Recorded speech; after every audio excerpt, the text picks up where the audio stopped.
No!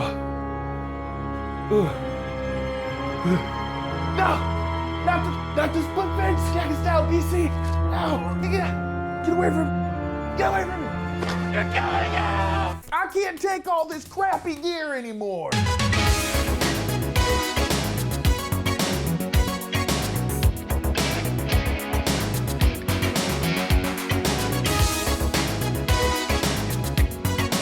All right, everybody, welcome back to DiveVibe. I am Zach, I'm a technical rebreather instructor and a former Army medic / CLS instructor, and today I'm gonna be using that expertise to talk about some of the crappiest gear in all of the dive industry. Now, there's a range in this stuff. Some of it is like not super useful, some of it downright makes it harder for you to dive, and some of it is borderline negligent, meaning that if I thought they knew any better, then it could be what I would consider like a malicious product, like something that's actually trying to hurt you. But without further ado, let's just get into this. Okay, so first on the list, one of my least favorite pieces of diving equipment ever, the Smako, whatever it's called, the mini scuba unit. So this thing is marketed as something you can buy and use to get underwater, breathing underwater without taking any kind of class, without needing to go fill your tanks and all that stuff. Now, here's the problem. Here's the part. This is one of those products where I think of as negligent, because this thing is actually advocating you go out and scuba dive without a certification. I don't know if there's any fine print anywhere that says that they don't want you to actually do that, but this is what they're advertising. You don't want to take an expensive scuba class? Here, just buy this. They won't fill your tanks for you without a certification card? No problem. We got you a bicycle pump. We have actually, it takes so long to fill one of these things with one of those pumps. They advertise 12 to 18 minutes. I've heard it actually takes longer, but if you ever like sat there and pumped something for 12 to 18 minutes, and it's like a 2-liter cylinder. So how long is that gonna last underwater? Like 5 minutes? It's ridiculous. And then on top of that, you're not certified. You have no idea the perils that await you when you're diving one of these things. Lung overexpansion injuries, you have no idea about, diving in areas where there are boats and carrying a dive flag, potential decompression illness, but I don't even know if that's possible with how little air is in that thing. But I mean, if you come rocketing up to the surface, you could seriously hurt yourself with one of these, because you can just buy one. You don't need any kind of training at all. It is a very dangerous product, and I give it a negative 5,000 out of 10. This thing sucks. And, oh, here's the best part. They take so long to pump up that we've actually had people bring them into our dive shop and try to get the cylinders filled. Fun fact, the tanks that they sell these with, at least the ones that we saw, no DOT stamp on those tanks. So we actually cannot legally fill them. That's something that they don't tell you on their website, and I looked. All right, number 2, noisemakers. Basically, noisemakers of any kind. At the dive shop where I work, we use these big honking carabiners or a big piece of metal because nothing works better, nothing gets your attention better, even from far away, than banging on your tank with one of those things. It's way louder than a rattle, way louder than a quacker, which is my least favorite, and it's louder than those bands with the little ball on your tank. And those things suck anyway because everybody leaves them on their tanks. The amount that we have in Lost and Found at Jack's Diving Locker is absolutely ridiculous. To be honest, they're not that loud anyway. Now, if you're just diving alone with your buddy and you like to have some kind of noisemaker so that you can get their attention and show them something cool, maybe you guys are both photographers and you're not gonna be, you'll be close to each other because that's how buddies dive, but maybe you're not gonna be paying super close attention to each other. A noisemaker can be nice in that kind of situation. But if you wanna come onto a dive boat and get into a dive group and start making all kinds of noise, knock it off, man. Stop it. Get some help. The dive guide is the only person that should be getting everyone's attention. What are you gonna show us? We already saw it, I guarantee it. The amount of times that I've swam by some eel that I deem too boring to show to people, and then I'm recalled, and I don't wanna be rude, so I come over to be like, oh yeah, that's a really nice white-mouth moray, buddy. I have only seen 75 of these so far on this dive, but good job. I don't want to be rude. They genuinely wanted to show me, so I'm going to come back and look. But it takes away from the whole group because I got to stop the group, go look, and then keep going. Completely unamused. But the worst ones are the ones that make some kind of offensive noise. The quacker.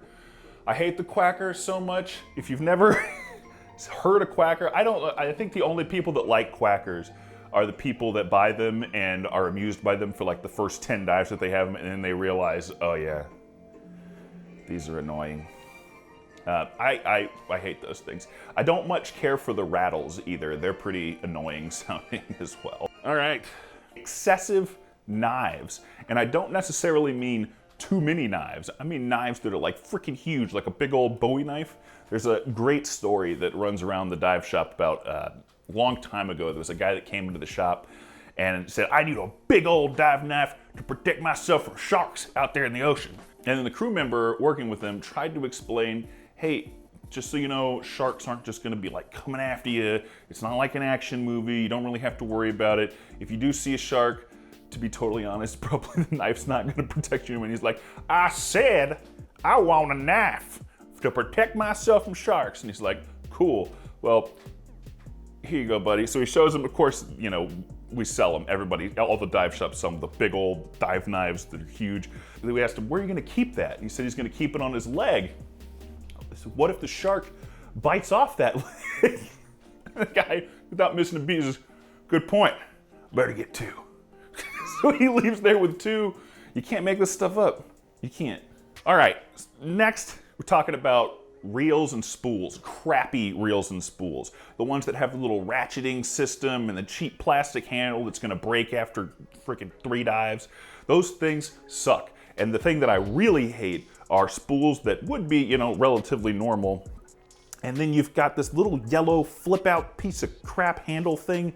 And what are you supposed to do with that? I tell you what you really want to do is just grab your spool, and when you go to wrap it up, take your double ender, clip it to the line, and just start cranking it around that. It makes it wind nicer. It's easier to do. You don't have to worry about it tearing up your fingers, although I've never really had a problem with it tearing up my fingers. I usually do it like that, right? But if you really need some kind of crank thing, just use your double ender. That'll work for you. Cheap spools are fine, like a regular old plastic spool with line on it that's simple. That works great. But reels, don't cheap out on the reels. Go for like Light Monkey or something like that. Something quality, something that you see cave divers using. That's the one you want. And you don't want to have like excessive amounts of line. Don't carry around a 1,000-foot reel if the max depth on your dive is going to be 80 feet. It doesn't make any sense. Next, plastic clips. I hate plastic clips. Why do we need plastic clips when bolt snaps exist? When this exists right here, so easy. Easy to use, they're reliable, they last a long time. It was one of the best things that I've ever heard somebody say. This guy was rigging up his stage cylinders a little bit differently because he had kind of a problem with his hands, some kind of mobility issue, and it made it easier for him to get to his valves and turn them on, shut them off, whatever he was doing. But somebody comes over and tells him, hey, you're doing that wrong. And he looks at the guy and says, man, I got bolt snaps with more bottom time than you. Those plastic clips, I wish I had one. Every one that I've ever had is broken, so I can't show you one. But those things, I mean, you put any amount of pressure on them and they either pop open, best case scenario, at least you still got your clip, but you've still lost that item, or they just break entirely. They're just not strong enough for a diving application. And if you have one now and you're like, mine works great, you'll find out soon.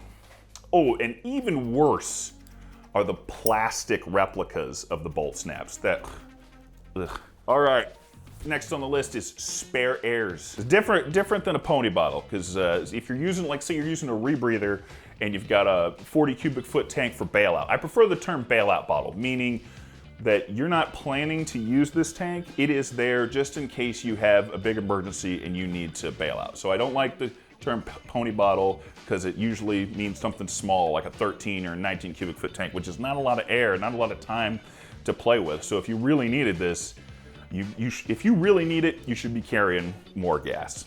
40 is about minimum, what I'd say, for something that I would consider a redundant source of gas.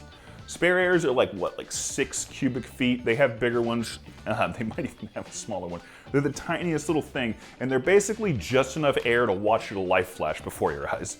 And then of course it's like this big, it's in this yellow pouch that doesn't sit up tight at all. It just kind of hangs off, flopping around, and it's like this big yellow phallic thing. It's like 12 inches long. It's just flopping around all over the place. And it doesn't make you look very cool, and it's not doing a whole lot for you. They cost a lot of money, and they add a whole bunch of complication to your dive trip, because when you get to the place, then you have to fill it up. So you gotta like rent a tank and fill it yourself, or ask the shop crew to fill it. And it's just a big pain in the butt. If you really need the redundancy, then you should be diving in another configuration, either 40 cubic foot tank, dive at side mount, back mount doubles, something like that. Otherwise, you need to just make sure that you stay close to your buddy like you're supposed to, like you were trained to, like your certification card says you were trained to.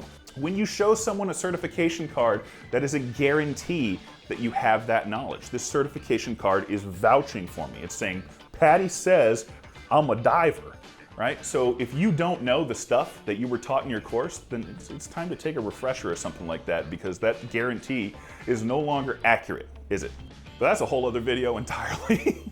All right, let's talk about overly complicated weight systems. Now, I think a lot of people would argue with me, but I think that there's a time and place for the recreational style BCD, meaning personally, I would prefer like a back inflate BCD, weight integrated. It can make it really easy, especially for recreational divers that don't want to own their own gear. They just want to rent gear when they go on vacation or something like that. It's a really great way to do it, because you shove the weights in there, you don't have to worry about it, it's easy to use, there's no fussing with it. Now, you get a back plate and wing, and once you set that thing, it's set forever, so it's not a huge problem. But these just tend to work for divers that are only gonna dive a few times a year. Now, whether you think that's good or not, that's a whole different argument. But what I don't like are any of the super weird weight systems. And love them or hate them, Ziegel is the chief offender of the super weird weight system. Basically what it is it has this red handle that you can pull and ditch your weights in an emergency. It ditches all of your weights all at once. And you might be thinking to yourself, wow, that sounds like a really good idea. Well, it is until you realize that you have to get it back together, like if the thing accidentally comes undone, because I mean, the likelihood of you actually needing to ditch your weights if you're diving properly is very low. You're talking about something happened to your buddy and they swam off. That's a problem. If that problem happens, you need to be, doing your 1 minute search and then going up. So you shouldn't really be diving without a buddy at any point anyway. So this shouldn't happen. And then you run out of air, which shouldn't happen if you're watching your air and managing it properly. Now, granted, you could say, okay, what if the O-ring blows? Well, if the O-ring blows, you probably still have a couple minutes of air depending on how much gas you had. So really, that shouldn't be too much of a problem either. I have heard it said before that, well, if you're doing this, then you're probably not too worried about putting your BCD back together because you're never gonna dive again. That's pretty, that's pretty morbid. Might as well, then what does it matter anyway? You might as well stay down there, you're just gonna die anyway. Anyway, it's an overly complicated system. Even Ziegel is kind of going back on this and making some new designs for their stuff. They do make some backplate stuff. I mess with a lot of weight systems on the boat, trying to help people with their gear and stuff like that, and some of them just don't make any sense to me. It's like, why did this need to be this complicated? Like, a buckle exists. If you want to be that hardcore about it, you should use a weight belt anyway.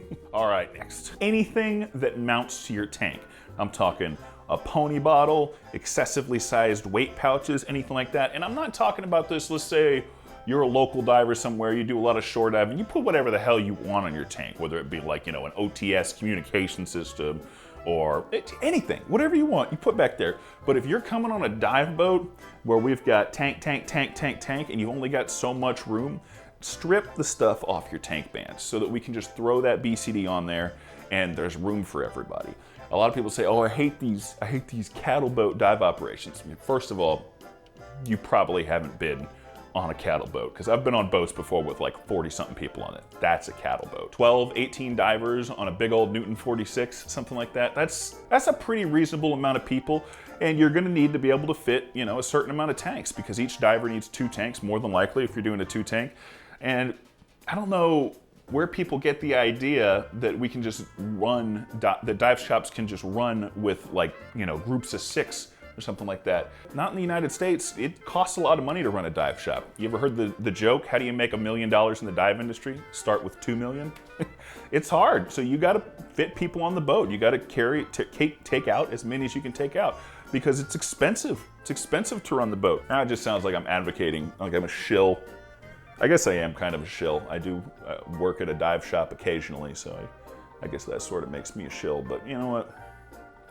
I'm fine with that. I'm fine with advocating for the dive shops, because without dive shops, we can't really go diving. We're gonna get our tanks filled.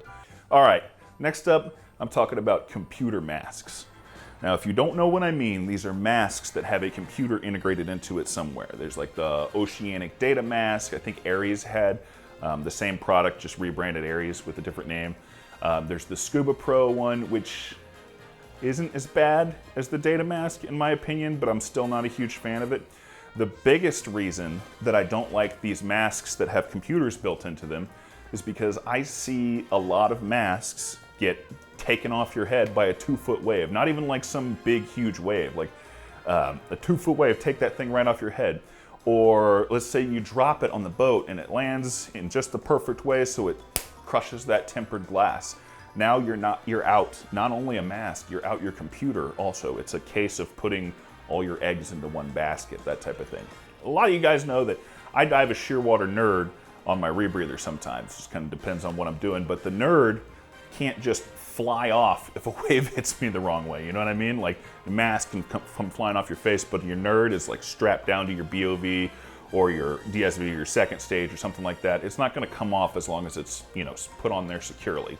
So that's a different thing. Plus, it's a lot more useful information to me because it's my PO2 that it's telling me, which when you're diving a rebreather, your PO2 basically tells you what fraction of oxygen you're breathing at that depth. And it's extremely important to know. It's literally the difference between life and death. So yeah, I want to know it. And last but not least, you knew it was coming. We gotta talk about split fins. Split fins, I guess they came out sometime in the 90s. I think the Apollo biofin was probably one of the first ones. And it's one of those things that when someone tries to sell it to you, it sounds kind of good. Like if you look at the way Atomic advertises their split fins, they're like, it mimics the movement of a boat propeller. Who believes that? Really? You're not spinning around. It's a big floppy thing. It's like they come pre-broken. There's a cut right down the middle of it. So what fish do you know of that has a split fin? There's no fish on the planet with a split fin. You look at a sailfish, one of the fastest fish on the planet, if not the fastest fish on the planet, there's no there's no split in their fin to help them go faster. And some will say, but Zach, my ankles hurt from